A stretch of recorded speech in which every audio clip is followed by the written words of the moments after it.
Welcome back to the deep dive. Today we really need to talk about a breakup. A breakup. Maybe not a full breakup, but definitely the end of a honeymoon phase. You know that period where everything is just new and exciting and you kind of completely ignore the red flags? Oh, yeah. The rose-colored glasses. Exactly. And according to a really sharp analysis by A.J. Latrace that just came out this week in February 2026, the residential real estate industry has officially moved past that heart eyes emoji stage with artificial intelligence. I mean, it really was bound to happen, though. We've spent the last 3 years treating AI like a magic trick. Right. Look, it wrote a poem about a bungalow. Or look, it put virtual furniture in an empty room. But now it is just infrastructure. And when something becomes infrastructure, it stops being cute. It starts being complicated. Complicated is honestly putting it mildly. The source material we are digging into today paints a picture of an industry that is simultaneously addicted to this technology and completely terrified of it. Because we aren't just talking about which chatbot is the best anymore. No, not at all. Our mission today is to look at a fundamental split in the philosophy of what an agent actually is. Yeah. We are looking at this massive tension between incredible productivity gains and the real erosion of human authenticity. That is the core tension right there, because AI is embedded in literally everything now. Everything. Writing listing descriptions, drafting emails, polishing your social media posts, enhancing the photos. And that ubiquity creates two very distinct camps. On one side, you have the productivity maximalists who see AI as the greatest lever for scale ever invented. Right. And on the other side, you have the authenticity purists who see it as destroying human connection. And sitting right in the middle is a pile of what the industry has started calling AI slop. AI slop. Yeah. It's such a visceral term, isn't it? It sounds like something they serve in a dystopian cafeteria. It really does. But, we have all seen it. You scroll through LinkedIn or Instagram, and you hit a pocket of posts that all sound just identical. The same cadence, the same 3 emojis at the end of the post. Yes, the same hollow enthusiasm. It is the uncanny valley of content. You know the lights are on, but you are pretty sure nobody is home. Exactly. And it's not just social media captions either. It is listing descriptions that use words nobody actually speaks in real life. Oh, like nestled. Nestled, yes. Or saying a neighborhood is a rich tapestry. A tapestry of amenities. Right. It is photos where the lighting is just a little too perfect, or the virtual staging looks like a video game from 2005. But here is where the debate gets really interesting. Because we assume slop is bad. We assume it is just lazy marketing. Sure. But our first perspective in this deep dive challenges that assumption entirely. We are looking at Pritesh Damani, the CTO for the Real Brokerage. Damani is definitely the captain of the productivity team. Oh, absolutely. And he looks at this flood of AI content, and he doesn't see slop. He sees scale. His argument is fascinating because he flat out rejects the idea that the quality is the problem. He thinks AI is already writing better codes, better emails, and better descriptions than the average human. The problem in his view isn't that the content is bad.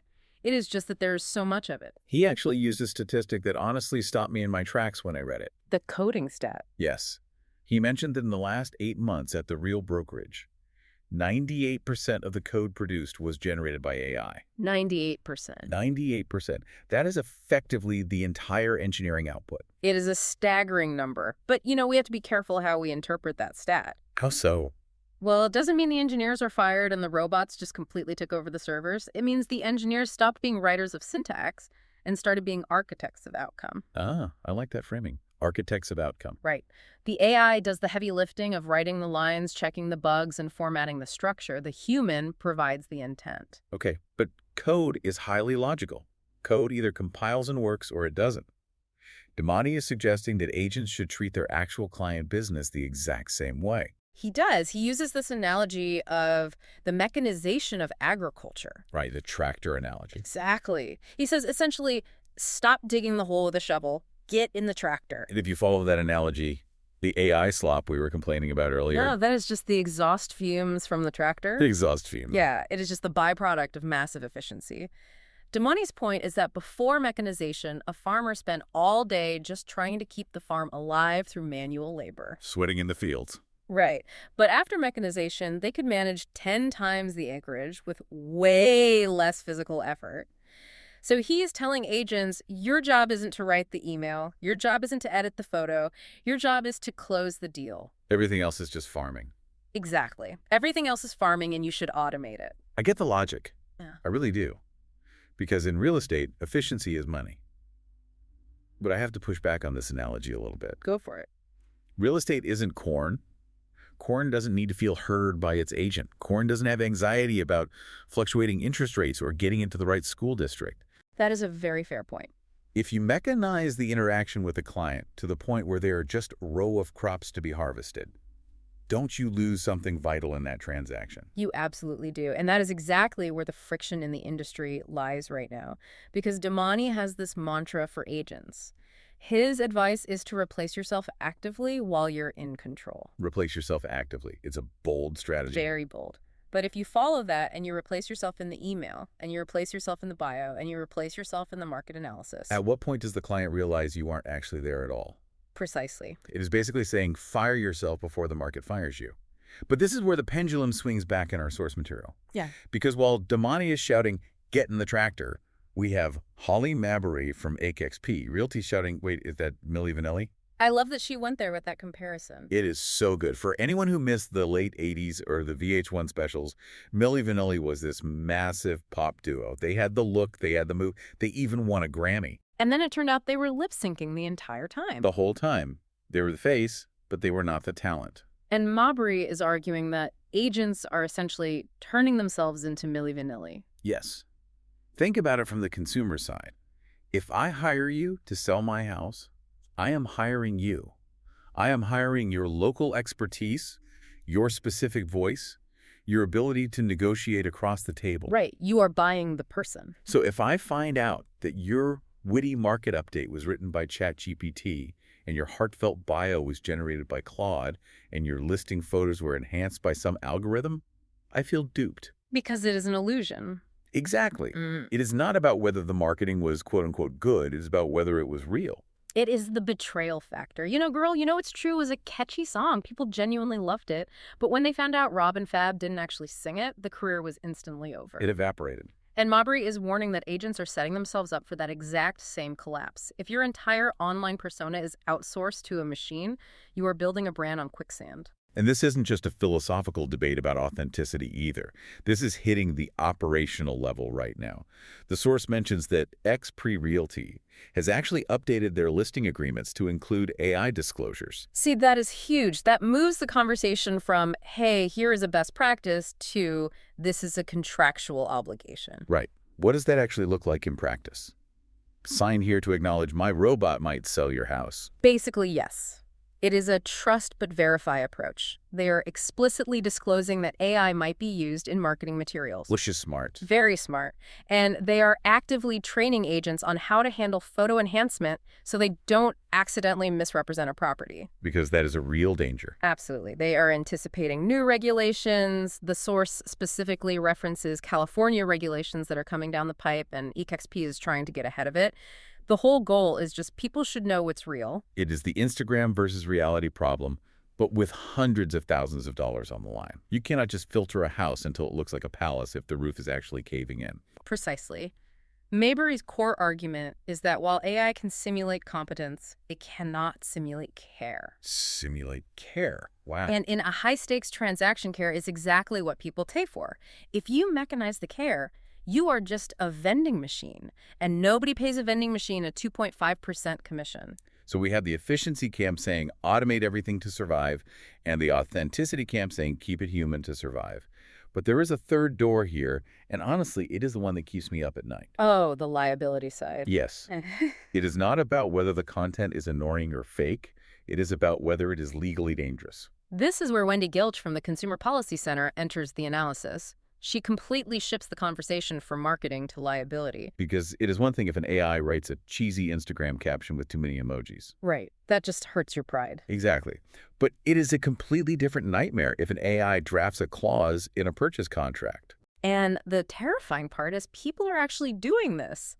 We are seeing agents use these tools right now to interpret complex HOA documents, draft addendums, or summarize 50-page inspection reports. Which is wild to me. And Gilch is waving a massive red flag here because she reminds us that AI models suffer from hallucinations. And just to clarify for everyone listening, A hallucination in AI terms doesn't mean it sees pink elephants in the living room. Right. It means it confidently states a fact that is completely 100% made up. It is a prediction engine. It is not a truth engine. Exactly. Imagine an agent feeds a complex set of condo bylaws into an AI, and they just ask, are short-term rentals allowed? Because the buyer wants to put it on Airbnb. Right. The AI scans the document, but it misses a really nuanced amendment from 3 years ago. So it says, yes, absolutely, short-term rentals are allowed. Oh, boy. The agent tells the buyer closes on the property, they list it on Airbnb, and immediately the HOA sues them. Who is liable in that situation? The agent or the brokerage.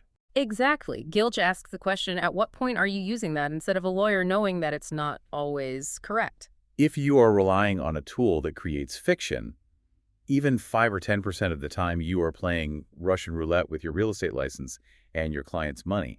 But, it's not just the agents taking the risk here. The consumers are armed with these exact same tools now, too. That is the other side of the blade. Consumer behavior is completely changing.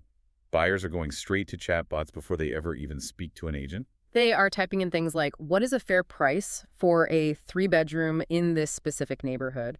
Or even draft a lowball offer letter for me. And if the AI gives them a number that is totally detached from reality, They anchor to it anyway. They come into the negotiation fully convinced that the ChatGPT answer is the real price and that the human agent is just trying to rip them off. it creates this awful adversarial dynamic. The agent has to spend half their time basically deprogramming the client from the bad advice they got from a robot. Blindly using it. That is the exact phrase Gilch uses. It is terrifying because it actively erodes the authority of the professional. If the client thinks their robot is smarter than you, how do you guide them through a transaction? You can't. And that leads us to the ultimate existential threat for the whole industry. Which connects back to everything we've seen recently with the commission lawsuits and the intense scrutiny on agent value. Right, because if the consumer sees the agent using AI to write the property description and using AI to run the comps and using AI to find the houses, The question becomes inevitable. Why am I paying you? that is a multi-billion-dollar question. If I, the consumer, can go use the exact same tractor that you use, why do I need to pay the farmer a premium? Exactly. If the agent's entire value proposition is just having access to information or doing the routine paperwork, they are dead in the water. Those are the exact things AI does better and faster. Going back to Domini's analogy, the agricultural revolution didn't just make farming easier. It wiped out the need for millions of farmhands. The only ones who survived were the ones who owned the land or managed the complex logistics. So are we looking at a future where 80% of agents just disappear because they were functioning as farmhands in this analogy? It is very possible. If you are just acting as a prompt engineer for a real estate transaction, you are a middleman that can and will be cut out. The only way to survive, according to the synthesis of all these views, is to double down on the things the robots simply cannot do.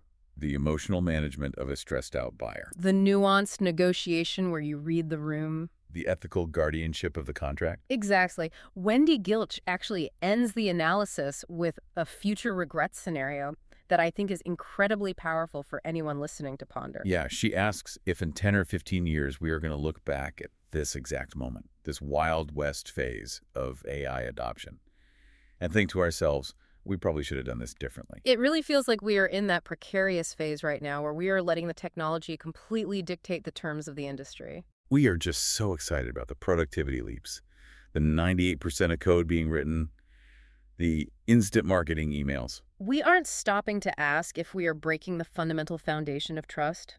Gilch is suggesting that by the time the industry realizes the sheer damage to liability and consumer trust, it might be way too late to put the genie back in the bottle. So let's try to pull this all together. We have the agricultural path, which is embrace the machine scale up, replace yourself actively, and just hope you are the one driving the tractor. And we have the Milli Vanilli warning, which is if you fake it, you will eventually be exposed and the audience will walk out. And the reality is probably going to be a very messy middle ground. I think the agents who actually succeed will be the ones who use the tractor to do the heavy digging but explicitly get out of the cab to shake the client's hand. I love that.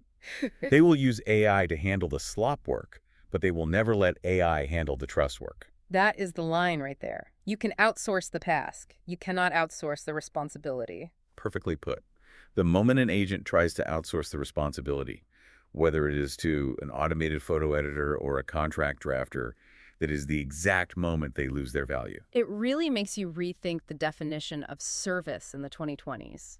We used to think providing service meant doing things for people. Right, doing the tasks. But now maybe true service means knowing what not to let a robot do for people. That might be the single most valuable skill of the next decade.